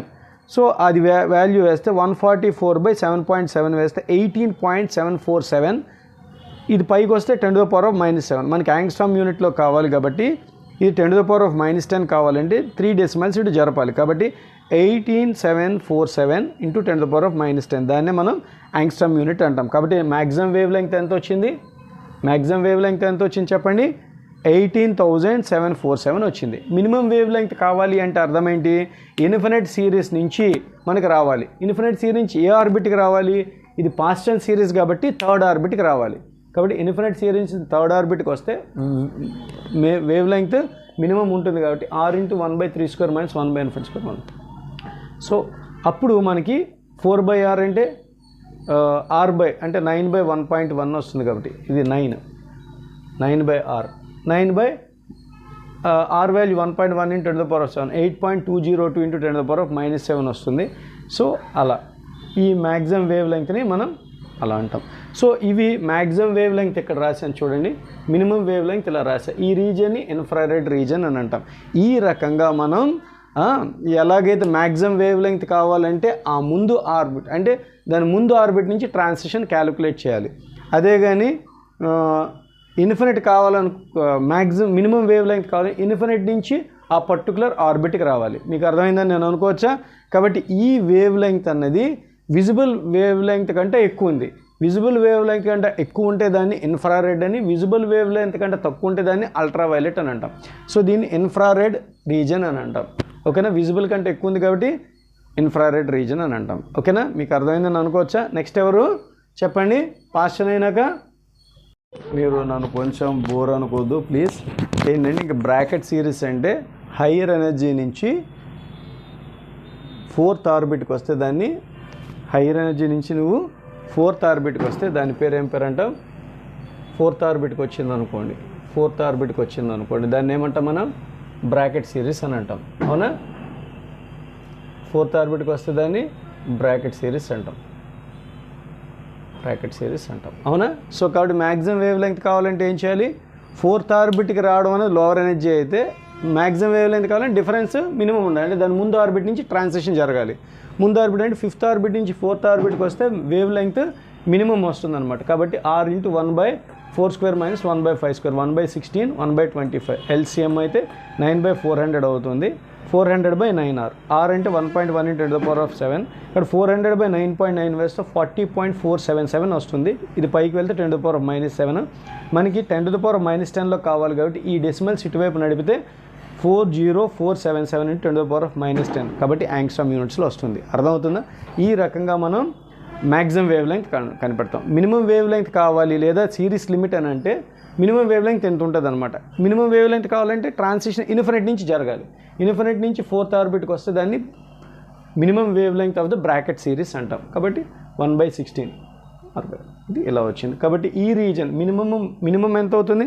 Minimum wave length 14,572, maximum wave length 40,477. దాన్ని ఇన్ఫ్రారెడ్ రీజన్ అంట. ఈ రకంగా ఈ బ్రాకెట్లో మీకు ఖచ్చితంగా, ఈ బాక్స్లో మీకు ఖచ్చితంగా వచ్చేయాలండి. ఏంటది? లైమన్ సిరీస్ అంటే హయ్యర్ ఎనర్జీ 2, 3, 4 ఏదైనా కావచ్చు. ఫస్ట్ ఆర్బిట్కి వస్తే దాని Lyman series. Maximum wave length ఇది, మినిమం వేవ్ లెంగ్త్ ఇది యూవీ రీజన్. ఓకేనా, సో బామర్ సిరీస్ అంటే ఇది. యాక్చువల్లీ ఈ టేబుల్ అలాగ మీరు యాజ్ టీజ్గా మీరు స్టడీ చేసేస్తే మీకు మంచిది. ఇది కాకుండా ఒక చిన్న నాలెడ్జ్ ఉండాలి. ఏంటో చిన్న నాలెడ్జ్ అంటే మీరు గుర్తుపెట్టుకోండి. మీరు అంటే ఎలా గుర్తుపెట్టుకోవాలంటే 4,000 నుంచి 4,000 angstrom unit to 7,000 angstrom unit visible reason అనమాట. విజిబుల్ రీజన్ 7,000 కంటే ఎక్కువ ఉందనుకోండి, దాన్ని యాంగ్స్ట్రామ్ యూనిట్ కంటే ఎక్కువ ఉందని దాన్ని ఇన్ఫ్రారెడ్ అనాలి. అంటే ఎనర్జీ తక్కువ ఉంటుంది అనమాట.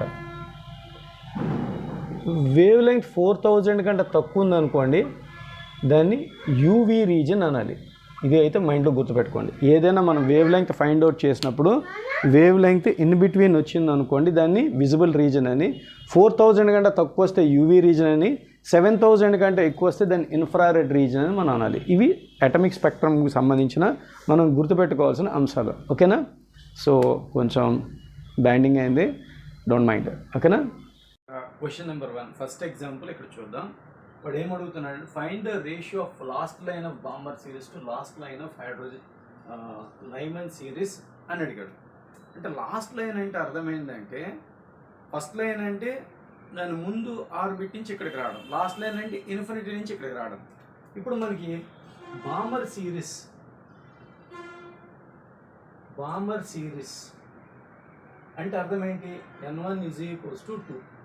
లాస్ట్ లైన్ అన్నాడు కాబట్టి n2 = ఇన్ఫినిటీ. కాబట్టి 1/λ1, దీని వేవ్ లెంగ్త్ λ1 అనుకుంటే rz² × 1/2² - 1/∞². అంటే ఎంత అవుతుంది? 1/λ1 = rz² × 1/4. ఓకేనా. సో ఇది మనకి ఎలిమెంట్ ఏదో చెప్పలేదు కాబట్టి జెడ్ లాగా ఉంచేస్తాం. ఓకేనా. తర్వాత ఏమన్నాడు? లైమన్ సిరీస్ అన్నాడు. లైమన్ సిరీస్ అంటే అర్థం ఏంటి? n1 = 1, లాస్ట్ లైన్ అన్నాడు కాబట్టి n2 = ఇన్ఫినిటీ. యాక్చువల్లీ ఇందులో ప్రాబ్లం ఏంటంటే టెర్మినాలజీ తెలుసుకోవడం, ఏదైనా ప్రాబ్లమ్ చాలా ఈజీ. ఓకేనా. సో కాబట్టి 1/λ2 = rz² 1/n1² - 1/∞². కాబట్టి ఇక్కడ ఎంత వస్తుంది? 1/λ2 = rz² × 1/1. సో మనకి ఇప్పుడు ఏం కావాలి? వేవ్ లెంగ్త్ రేషియో కావాలి. 1/λ అంటే Balmer series to Lyman series అని అడిగాడు. అంటే λ1/λ2 కావాలి. కాబట్టి 1/λ1/1/λ2 వేసాం అనుకోండి. ఓకేనా? ఇది ఎవరిది?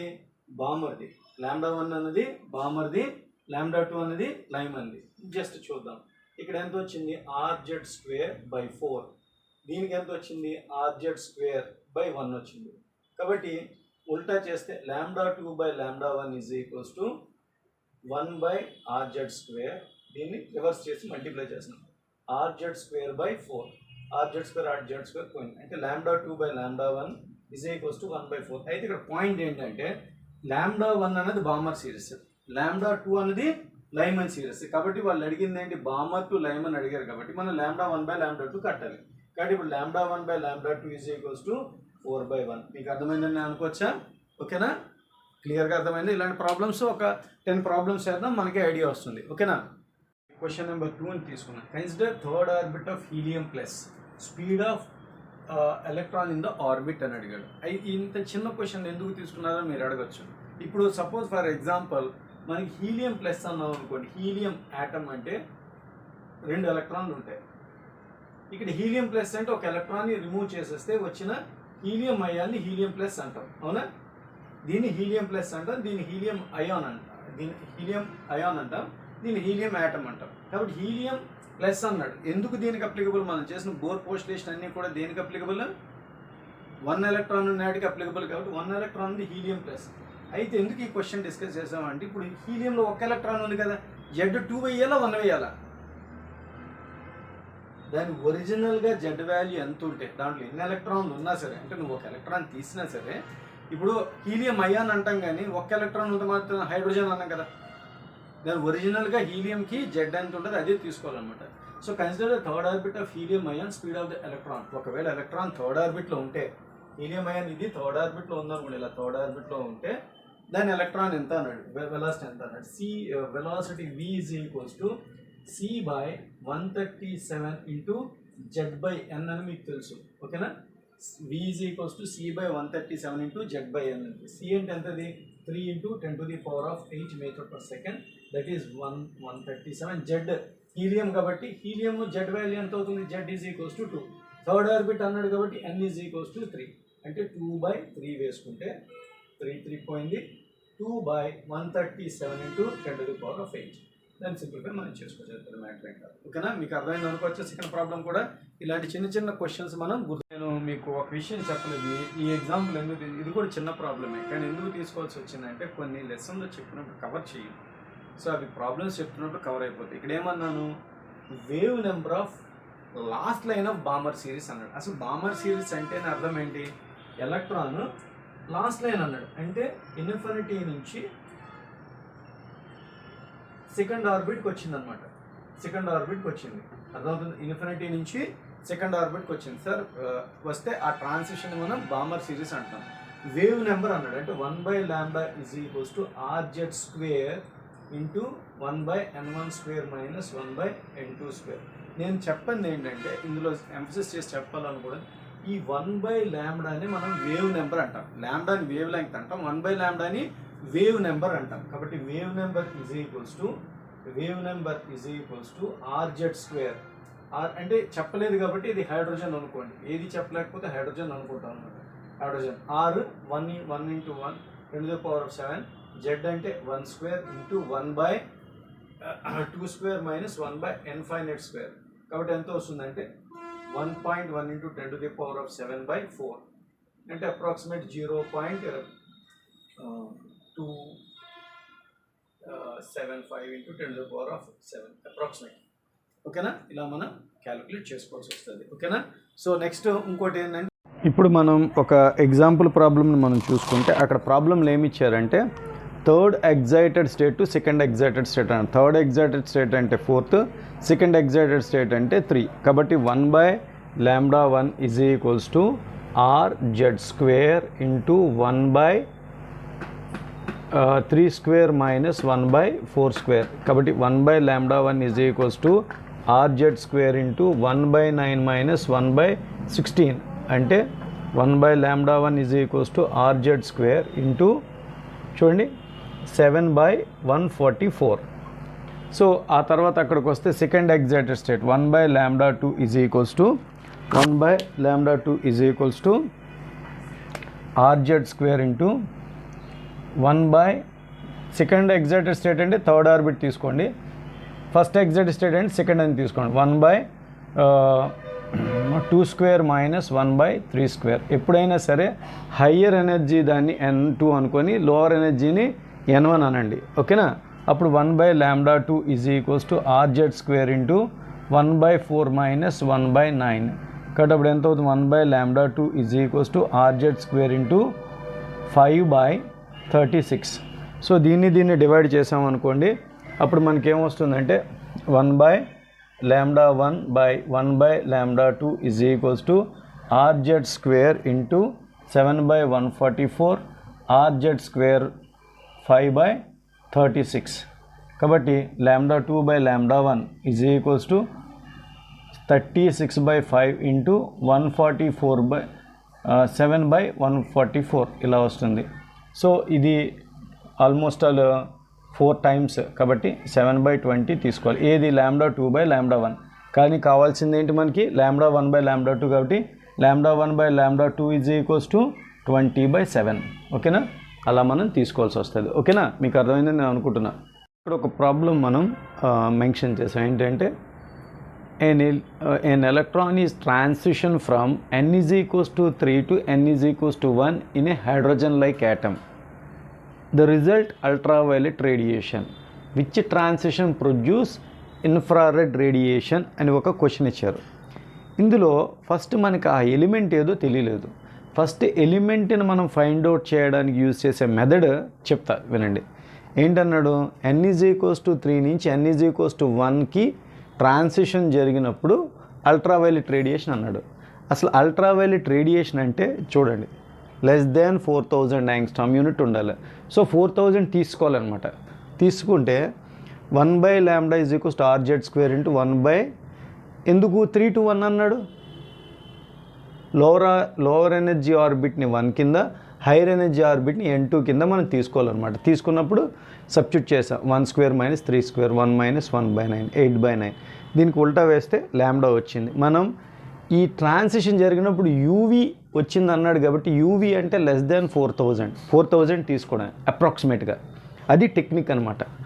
ఓకేనా? యూవీ రీజన్ అన్నాడు, ఎక్కడో చెప్పలేదు, కాబట్టి యూవీ రీజన్ తీసుకోవడం మనం ఎంతని 4000 యాంగ్స్ట్రామ్ యూనిట్. సో ఇది 4000 యాంగ్స్ట్రామ్ యూనిట్. ఆర్ వాల్యూ 1.1 × 10⁻7 వేసుకుంటే ఇది పైకి వెళ్ళింది అనుకో 10⁻, అంటే 9/8.8 అప్రాక్సిమేట్ 1 కదా. 10⁵ పైకి వెళ్తే -7 అయింది. ఇది సింప్లిఫై చేస్తే Z² 4 వచ్చింది, Z ఈజ్ ఈక్వల్స్ టు 2 వచ్చింది. ఓకేనా? అంటే Z అనేది తెలిసిపోయింది. నెక్స్ట్ ఏమన్నాడు? విచ్ ట్రాన్సిషన్ ప్రొడ్యూస్ ఇన్ఫ్రారెడ్ అన్నాడు. ఇన్ఫ్రారెడ్ అంటే గ్రేటర్ దాన్ 7000 ఉండాలి, అప్రాక్సిమేట్ 7000 తీసుకోవడమే. ఓకేనా? సో కాబట్టి 1/λ is equals to RZ² into 1/n1. R అంటే 1.1 × 10⁻7, Z అంటే 2 కాబట్టి ఇక్కడ ఫైండ్ అవుట్ చేస్తాం, అది సబ్స్టిట్యూట్ చేస్తున్నాం. ట్రాన్సిషన్ మనకి తెలియదు, దాన్ని అలా ఉంచుతాం అనమాట. సో ఇది ఎంత అయింది? 4.4 × 10⁻7. ఇది 1/7000. 7000 ఇంటూ 7000 ఎందుకు తీసుకున్నాం? ఇన్ఫ్రారెడ్ అన్నాడు కాబట్టి 7000 కంటే ఎక్కువ, అది ఎంతైనా కావచ్చు, కాబట్టి 7000 ఇలా వేసుకున్నాం. ఓకేనా? సో కాబట్టి 1.014 × 10⁻7 ఇటు పోతే 14/44 వస్తుంది. 7/22 is equals to 1/n1² minus 1/2 వచ్చింది కదా. ఇక్కడ మనకు ఆప్షన్స్ ఇచ్చాడు, ఇవి సబ్స్టిట్యూట్ చేసి చూసుకోవాలన్నమాట. ఓకేనా? n1 ప్లేస్లో 1, n2 ప్లేస్లో 2 చేసి సబ్స్టిట్యూట్ చేసి చూసుకోవాలి, మనకు కావాల్సింది వచ్చేస్తుంది. ఓకేనా? ఇది one of the best method. ఓకేనా? రైట్.